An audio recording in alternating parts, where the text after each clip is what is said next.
In today's TCI 10, we are talking about the TCI vocabulary tools and support. First, let's take a look at inline definitions. Here we're inside of our 8th grade text, and we're looking at the lesson on foreign affairs in the young nation. We're looking at a student view of the text here. And you'll notice the inline definitions for the word signifies and the words pursue in this particular section. So the inline definitions are for both Tier 2 academic vocabulary as well as content-specific social studies vocabulary for this particular lesson. The second vocab tool available are flip cards. There's a few different ways to access flip cards. You can see on the right the social studies vocabulary. If I click on any of these terms, it will go to the flip cards, or over here on the left in my menu, I can also go to the vocabulary cards there. So vocabulary flip cards are simply an electronic version of what you may have done in the past using note cards for key terms. And I can simply flip the card over to practice. This can be done individually, or students can also pair up and do some practice using the flip cards.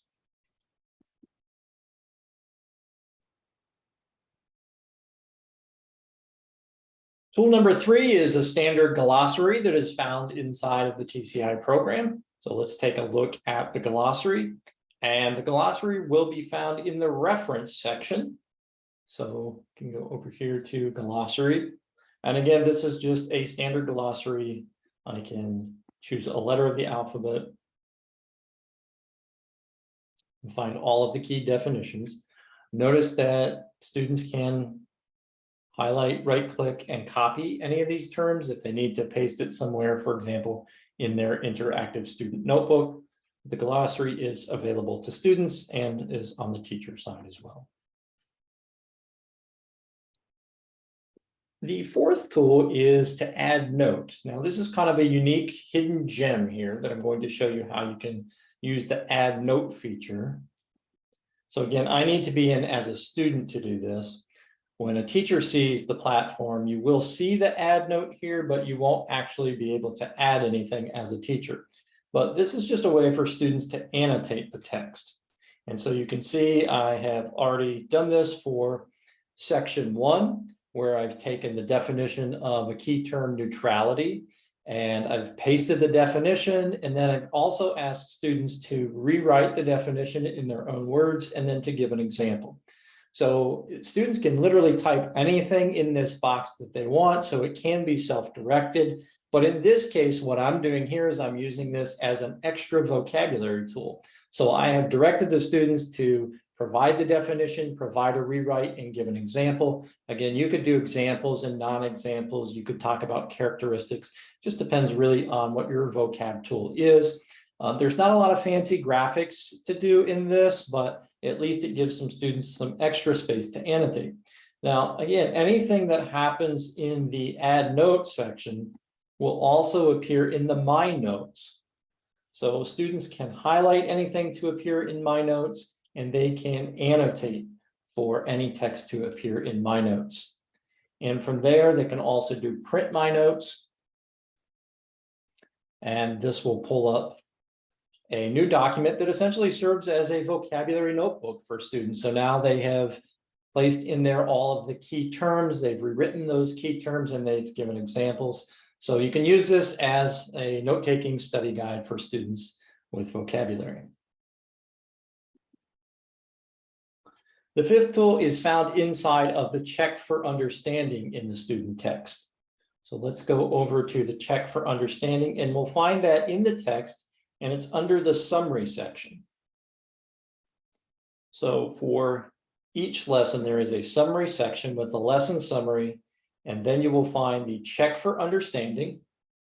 And this is just a very straightforward game where students will match up the vocab term, again, sometimes tier 2, sometimes tier 3 terms that are being used.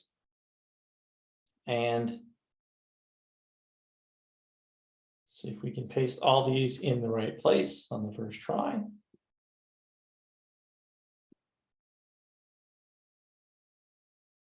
You can do check my answers, and we got all of the answers right.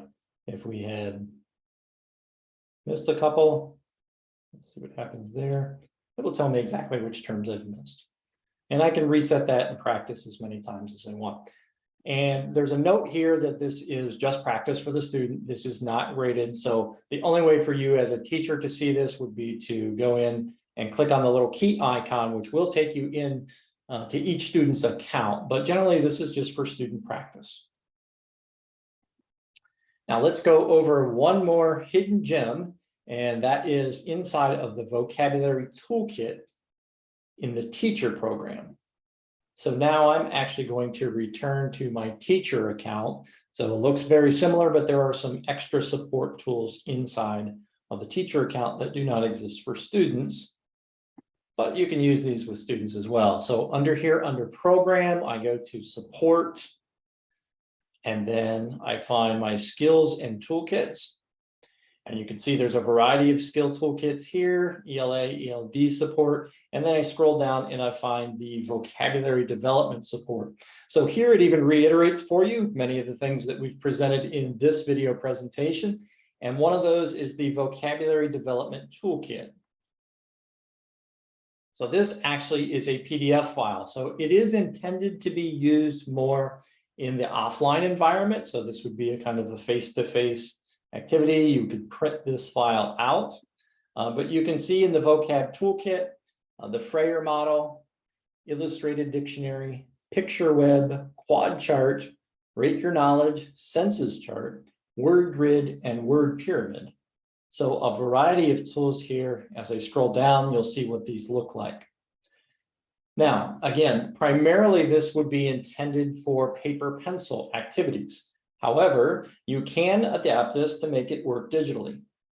So if I go to the print icon, you'll notice here, one option in any print setup is always to save as PDF. Now, this is already a PDF file, but you can see it has all of them in one PDF file. And if I'm giving an assignment, I may only want students to do one of these graphic organizers. So I can go up here under pages and I can say just print page 3 and save that page as a PDF file. So I tell it where I want it to go on my computer. And that actually saved it as a new PDF file that's now available in my downloads. How can you use PDF files electronically? Again, they're intended to be printed, but there are electronic adaptations. So for example, you could use a tool like Kami, or if you're using the Canvas learning management system, there's actually the ability to create an assignment that is annotated PDF. And so you would simply upload that new document that I've created that's a single page, and then students can actually add text box and whatever else they need onto that particular page. So this is just an extra gem here that's sort of outside of the text itself, but you can use these with your TCI text. You can also use this to do other standards-based vocabulary lessons. And I think that's important to note here as well, that even though we were talking about all of the TCI tools and resources, sometimes there is vocabulary that may be outside of TCI that you need to reinforce. So, and that can be either tier 2 or tier 3 vocabulary that may be outside of TCI. So that's just some extra resources you can use to do that. So those are the 6 tools for TCI vocabulary support: inline definitions, flip cards, glossary, add note, check for understanding, and vocabulary toolkit.